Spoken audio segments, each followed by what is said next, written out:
আমরা এখন যাচ্ছি হচ্ছে শালিমার স্টেশন থেকে গোয়া। ঠিক আছে, আমরা শালিমার স্টেশন থেকে ম্যাডগাঁও স্টেশন অব্দি টিকিট কাটা রয়েছে।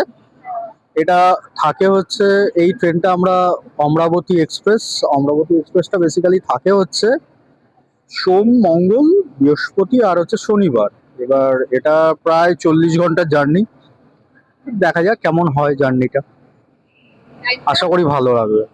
40 ঘন্টার জার্নি বললাম তো। শালিমার থেকে রাত্রি 11টা 10-এ টাইম। এটার সেকেন্ড স্টপেজ হচ্ছে সাঁতরাগাছি। ফার্স্ট স্টপেজ তো জানেনই, ফার্স্ট স্টপেজ হচ্ছে শালিমার। শালিমার থেকে হচ্ছে ছাড়ে সাঁতরাগাছিতে স্টপেজ, দেন হচ্ছে নেক্সট স্টপেজ আমাদের খড়গপুর।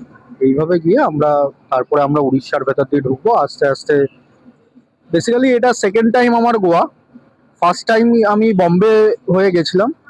সেকেন্ড টাইমে যেটার জন্য আমি যাওয়া সেটা হচ্ছে দুধসাগর ফলসটা দেখার জন্য। দুধসাগর ফলসটা আমাদের বেসিক্যালি ওই কুলেম স্টেশনের পরে দেখা যায়।